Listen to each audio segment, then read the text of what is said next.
हे दोस्तों, आज के इस वीडियो में हम लोग समझने की कोशिश करेंगे कि वेदर फोरकास्ट कैसे काम करता है, कैसे हम लोगों को आने वाले कुछ दिनों का मौसम के बारे में जानकारी मिल जाती है। तो सीधी बात, नो बकवास।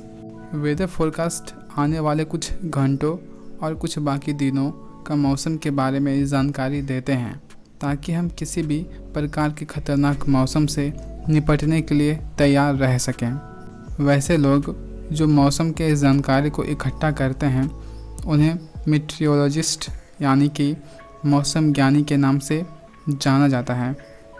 कभी आपके साथ ऐसा हुआ है कि आप अपने स्मार्टफोन में वेदर फोरकास्ट चेक किए जिसमें ये बता रखा हो कि कल बारिश होगी और आप ये देखकर बहुत खुश हुए होंगे कि कल स्कूल या कोचिंग जाने से बच जाएंगे, लेकिन जैसे ही आप सुबह उठकर खिड़की के बाहर देखते हैं तो अरे क्या, बारिश का तो नामो निशान नहीं है। तो कभी कभी वेदर फोरकास्ट इतना गलत कैसे हो सकता है? तो दोस्तों, वेदर फोरकास्ट सिर्फ आसमान में बादल दिखने से नहीं मालूम होता है, बल्कि कई ऐसे फैक्टर्स हैं जिससे मिला करके वेदर फोरकास्ट मालूम होता है। इसीलिए कभी कभी हमें मौसम का गलत जानकारी मिल जाती है। नए ज़माने का टेक्नोलॉजी के मदद से मौसम का सही अनुमान लगाया जा सकता है। आजकल के मौसम ज्ञानी मैथ्स का इक्वेशन के मदद से मौसम का जानकारी प्राप्त करते हैं और इस प्रोसेस को आमतौर पे न्यूमेरिकल फोरकास्टिंग के नाम से जाना जाता है। न्यूमेरिकल फोरकास्टिंग के लिए हमें पावरफुल सुपर कंप्यूटर्स की ज़रूरत पड़ती है और ढेर सारे डेटा की ज़रूरत पड़ती है जो कि ज़मीन पर, समुद्र पर और हवा में मौजूद वेदर स्टेशन से आते हैं। तो दोस्तों, अब सवाल ये आता है, इन सभी वेदर स्टेशन में डाटा आता कहाँ से है? तो आपको बता दूं कि कुछ डाटा तो मेरे और आपके जैसे लोग भेजते हैं। वो लोग क्या करते हैं कि अपने घर के पीछे या छत पर थर्मामीटर्स लगा देते हैं बाहर का टेम्परेचर मापने के लिए, और बारिश कितना हुई है उससे मापने के लिए रेन गेज लगा देते हैं। उसके बाद इन सभी डाटा को अपने नज़दीकी मौसम ज्ञानी केंद्र के पास भेज देते हैं, जिससे उस एरिया में आने वाले मौसम का जानकारी मिलती रहती है।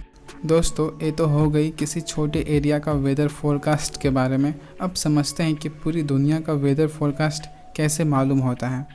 तो दोस्तों, पूरी दुनिया में कई सारे हाईटेक वेदर स्टेशन बनाए गए हैं जिसका काम होता है डाटा कलेक्ट करना और एक स्टेशन से दूसरे स्टेशन तक डाटा को पहुंचाना।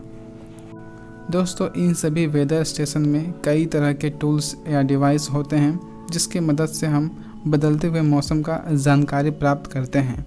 उनमें से कुछ टूल्स हैं बैरोमीटर्स, जो कि एटमॉस्फेयर में मौजूद एयर प्रेशर को मेज़र करता है, और दूसरा टूल्स है एनेमोमीटर्स, जिसकी मदद से हवा की रफ्तार को मापा जाता है। दोस्तों, आसमान से मौसम का जानकारी लेने के लिए वेदर बैलून्स और वेदर सैटेलाइट्स को इस्तेमाल में लिया जाता है, और समुद्र से मौसम का जानकारी लेने के लिए पानी वाले जहाज़ का इस्तेमाल किया जाता है। तो इस प्रकार से कई सारे डिवाइस और टूल्स का इस्तेमाल करके हम लोग आने वाले मौसम का जानकारी प्राप्त करते हैं। डेली करोड़ों की संख्या में डाटा मिलता है और सबका कैलकुलेशन सुपर कंप्यूटर्स द्वारा किया जाता है। दोस्तों, एक लास्ट पॉइंट, आने वाले मौसम का अनुमान बीते हुए साल के आधार पर भी किया जाता है। फॉर एग्ज़ाम्पल, मान लो बिहार में पिछले साल अगस्त के महीने में कम बारिश हुई थी, तो इस बार भी हो सकता है कि कम बारिश हो। सो दोस्तों, ये थे कुछ बातें वेदर फोरकास्ट के बारे में, ये कैसे काम करता है, क्या है। सो मुझे उम्मीद है आपको ये वीडियो पसंद आई होगी। अगर पसंद आई है तो लाइक करें, अपने दोस्तों के साथ शेयर करें और चैनल को ज़रूर सब्सक्राइब करें। Thanks for watching.